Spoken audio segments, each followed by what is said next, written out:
자, 우리 성도님들 한 주간 동안 잘 지내셨습니까? 오늘은 요한계시록 10장을 해보겠습니다. 이 여섯째 나팔 후에 두 개의 막간이 나옵니다. 그 10장의 첫째 막간이 나오는데 여기는 이제 작은 두루마리를 얘기를 해요.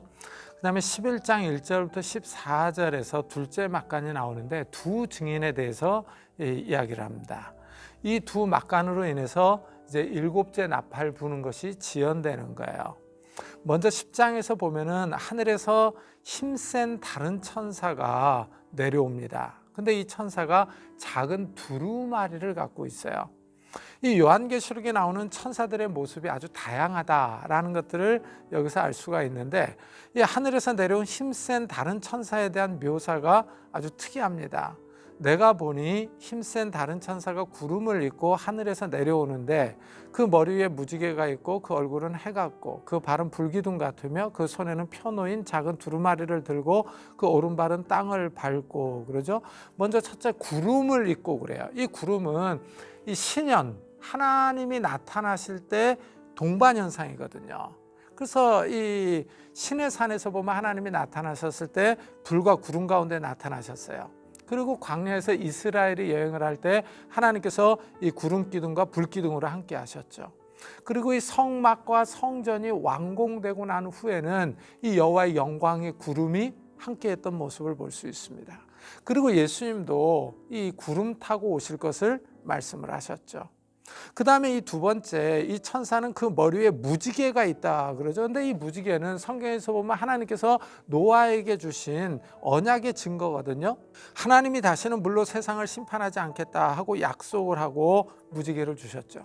그리고 또 이 무지개가 하나님의 영광의 이 형상의 일부로 나옵니다. 그 하나님의 영광이 사방으로 광채가 나는데 그 광채의 모양이 무지개 같다라고 에스겔 선지자가 증언을 하죠. 그 다음에 세 번째 이 힘센 천사가 그 얼굴은 해 같고 그러죠. 해 같고 예수님이 변화산에서 변화되셨을 때 얼굴이 해같이 빛났었죠. 그리고 예수님은 성도들이 하나님 나라에서 해같이 빛날 것을 말씀을 하셨습니다. 그리고 모세는 하나님과 직접 대면해서 이 대화함으로 인해서 얼굴에서 광채가 났던 그런 모습을 볼 수 있죠. 그 다음에 네 번째 이 힘센 천사는 그 발은 불기둥 같다 그래요. 이 광야에서 하나님이 이스라엘과 함께 할 때 불기둥이 나타났었습니다. 이 힘센 천사의 불기둥 같은 발은 예수님의 발과 좀 유사하죠. 예수님의 발을 그의 발은 풀무불에 단련한 빛난 주석 같고 이렇게 묘사를 했거든요. 이래서 이 힘센 천사가 누구냐 하는 거예요. 누구냐?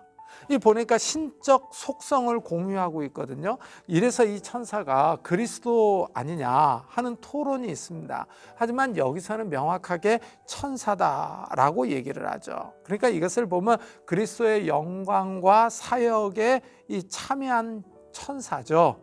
이 예수님의 메신저로서 이 천사를 의미하는 거죠. 자, 이 힘센 천사가 작은 두루마리를 갖고 있어요. 그리고 이 힘센 천사는 오른발로 바다를 밟고 왼발로 땅을 밟고 있습니다. 이 바다와 땅을 밟고 있다는 거예요. 이 세상을 통치하시는 하나님의 권세를 보여주는 거죠. 신적 권세를 가진 천사가 세상에 전달할 메시지 두루마리를 갖고 있는 겁니다. 힘센 천사가 큰 소리로 외쳐요. 이 외칠 때 일곱 우레가 바랍니다.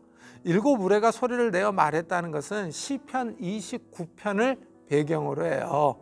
그래서 시편 29편에 보면 여호와의 소리가 물 위에 있도다. 영광의 하나님이 우레소리를 내시니 여호와는 많은 물 위에 계시도다. 그래요. 그래서 여호와의 소리를 우레소리로 말하는데 특별히 이 시편 29편은 여호와의 소리라고 하는 표현이 7번 나온다라는 거예요. 그래서 이 여호와의 소리가 자연 세계를 다스리시는 하나님의 통치와 능력을 보여줍니다. 7 우레가 소리를 내서 말했어요. 그러니까 사도 요한이 그 소리를 갖다가 듣고서 기록하려고 합니다. 근데 하늘에서 그 소리를 임봉하고 기록하지 말라 그러죠. 이래서 이제 또 이 7 우레가 무엇인지 어떤 내용을 가졌는지 학자들 사이에 토론이 많이 일어났어요. 첫째가 택함 받은 자들을 위해 심판의 날을 단축시켰다. 둘째가 사도 바울이 셋째 하늘에 이끌려가서 말로 표현할 수 없는 말을 들은 것과 같이 이 내용이 너무 신성해서 그때는 계시할 수 없었다. 셋째가 이것은 취소되거나 계시되지 않은 추가 재앙이나 심판을 가리킨다. 넷째는 일곱 우레는 추가적인 칠중 심판을 말하는데 생략됐다. 이런 해석들이 있습니다. 하지만 이 본문은 정확하게 어떤 내용인지를 말하지를 않죠. 사도 요한은 이 내용을 알고 있는데 청중들에게는 계시되지 않았죠. 일곱 나팔과 일곱 대접은 심판 내용을 담고 있거든요. 이런 문맥에 맞춰서 생각을 해보면 심판의 내용일 가능성이 있습니다. 하지만 일곱 대접, 이제 일곱 나팔 후에 나오는 일곱 대접의 심판 내용도 충분하기 때문에 생략되었을 것 같습니다.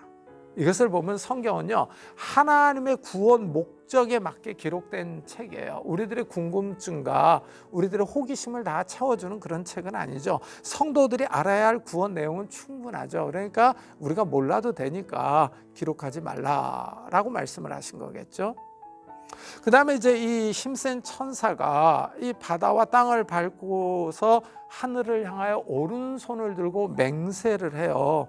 이 맹세를 하는데 먼저 하나님을 가르쳐서 세세토록 살아계신 이렇게 부르죠. 영원하신 하나님을 부르고 있습니다. 그 다음에 두 번째로는 창조주로 얘기를 하죠. 그래서 이 하늘과 땅과 바다를 창조하시고 그 안에 있는 생명체 모든 것들을 창조하신 분으로 부르고 있습니다. 그러면서 맹세를 하는데 그 맹세 내용이 지체하지 아니하리니 그러죠. 이것은 시간이 더 이상 없게 되리니 이런 뜻이에요. 즉 더 이상 지체하지 않을 것으로 시간 자체가 멈추는 것, 세상의 종교를 말합니다. 하나님은 천지의 주제로서 종말의 시간을 정하시는 분이에요. 이 역사의 처음과 끝이신 하나님이 역사를 종결할 걸 말씀합니다. 그 다음에 일곱째 천사가 나팔을 불 때 선지자들을 통하여 전한 복음과 같이 하나님의 비밀이 성취될 것이다 라고 말을 하죠. 자, 여기서 이제 우리가 주목해야 되는 게 이 일곱째 천사가 소리내는 날 그의 나팔을 불려고 할 때 하나님이 그의 종 선지자들에게 전하신 복음과 같이 하나님의 그 비밀이 이루어지리라 그러죠. 자, 하나님이 미리 선지자들을 통해서 예언한 것들이 성취된다라는 거예요. 이래서 아모스는 주 여호와께서는 자기의 비밀을 그 종 선지자들에게는 보이지 아니하시고는 결코 행하심이 없으시리라 하셨죠.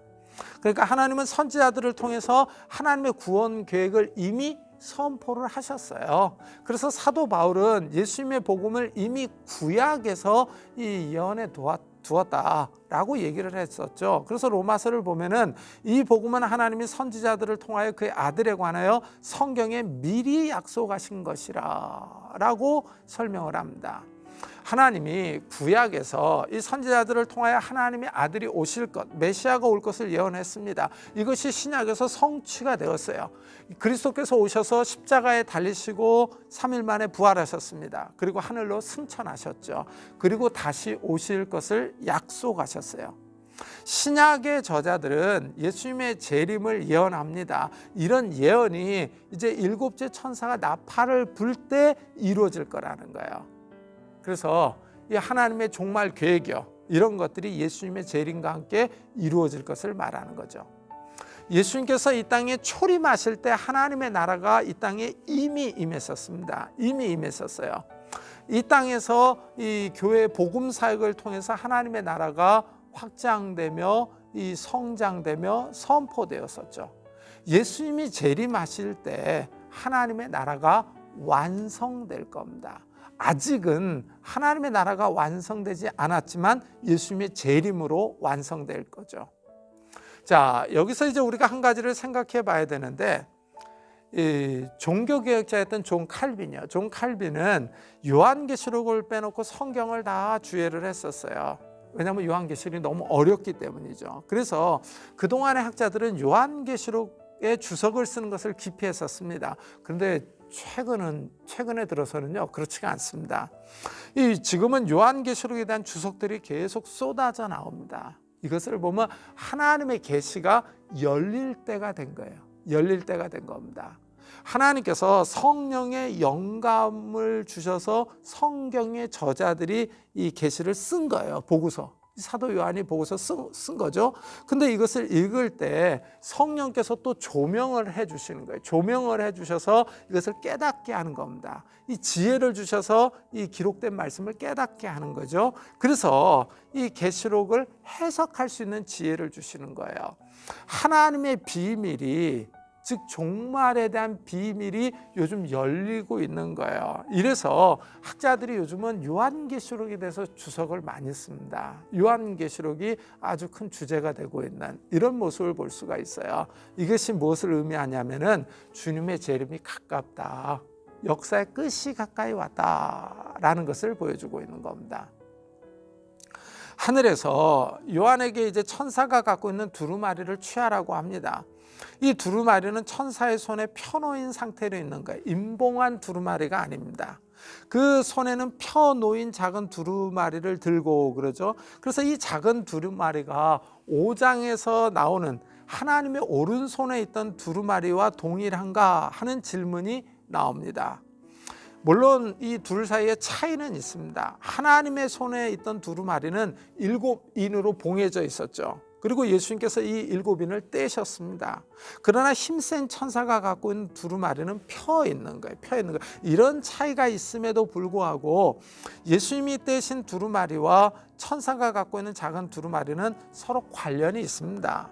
이 계시록 1장 1절에서 예수님의 계시는 천사를 보내어 그 종 요한에게 알게 하셨기 때문입니다.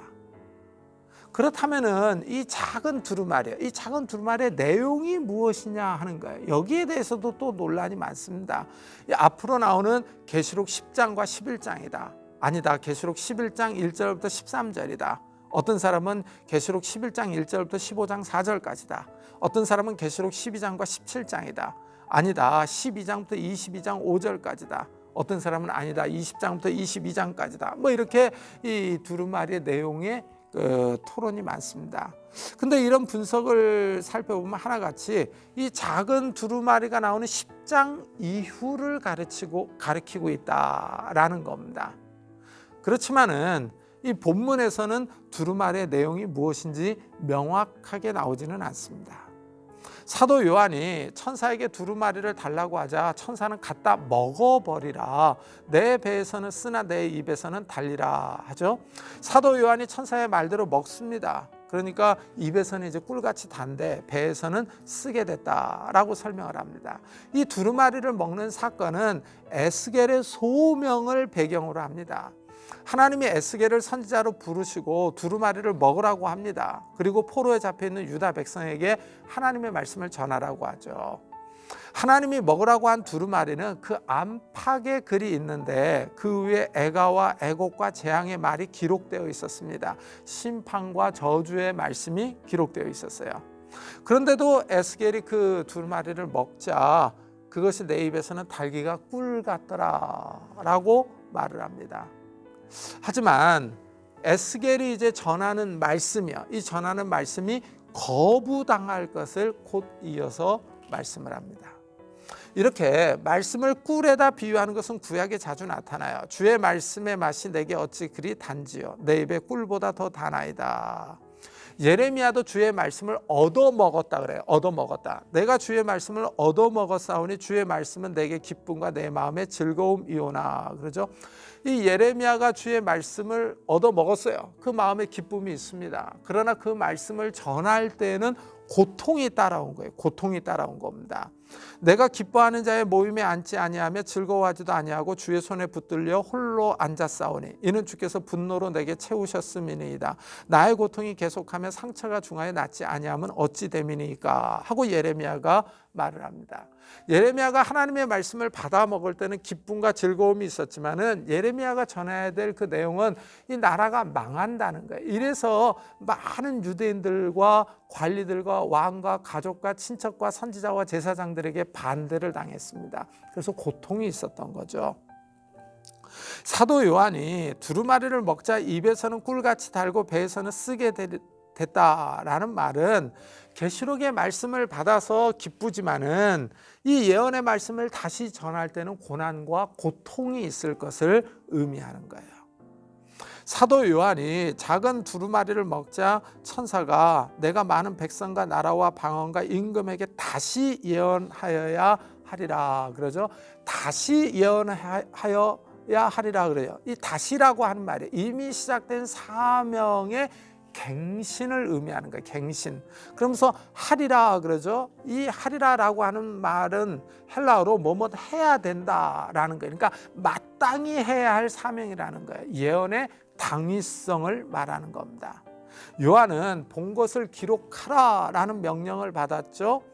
그리고 이 보기 위해서 이 후에 일어날 일들을 보기 위해서 하늘로 올라갔었죠. 이제 이것을 본 것을 기록하고 다시 전해야 될 사명을 받은 거예요.